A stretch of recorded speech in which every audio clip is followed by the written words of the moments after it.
আপনি আপনার স্ত্রীর কাছে বসে আছেন, একটা ফুরফুরে মনে আনন্দ চিত্তে স্ত্রীর সাথে আলাপ করছেন, তার সাথে আপনি ভাব আদান প্রদান করছেন, আল্লাহর আরশ পর্যন্ত খুশি হয়ে যায়। সুবহানাল্লাহ, আল্লাহর আরশ পর্যন্ত খুশি হয়ে যায়। যতক্ষণ পর্যন্ত আপনি এইভাবে আপনার স্ত্রীর সাথে কথা বলতে থাকেন, স্ত্রীর কাছে বসা থাকেন, আপনার আমলনামার মধ্যে সওয়াব লিখতে থাকে।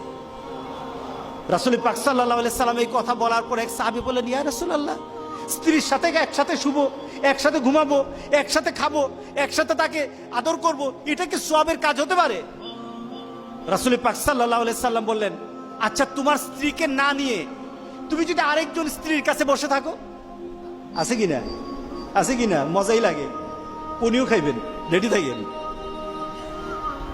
তুমি অন্য কোন স্ত্রীর পাশে বসে বসে ফিস ফিস ফিস ফিস করলা, মজাই লাগবে, তবে মনে রেখে দিও তোমার আমলনামার মধ্যে জিনার গুনাহ লেখা হবে।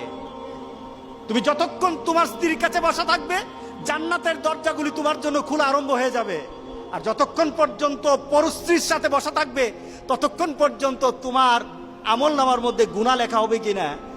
সাহাবায়ে কেরাম বলেন, ইয়া রাসূলুল্লাহ, অন্য স্ত্রীর সাথে বসলে তো গুনাহ তো হবেই, তাহলে তার উল্টাটা তোমার হালাল বউর সাথে বসলে, তোমার হালাল যাকে হালাল করেছো তার সাথে বসলে সওয়াব হয়ে যাবে। সুবহানাল্লাহ, সুবহানাল্লাহ। চাষটলে বসতে ভাল লাগে, টিভি দেখতে ভাল লাগে, আরেকজনের ভাবিকে ডেকে ডেকে মুখের মধ্যে পানি এনে দেয়, ভাবি কেমন আছেন, বউকে বলো না, বউ তুমি কেমন আছো। শরম লাগে, শরম লাগে। রাসূল পাক সাল্লাল্লাহু আলাইহি সাল্লাম বললেন যে বিয়ের মাধ্যমে স্বামী এবং স্ত্রী, ছেলে এবং মেয়ের যৌনতাকে পবিত্র করা হয়। সুবহানাল্লাহ, সুবহান, কত সুন্দর কথা।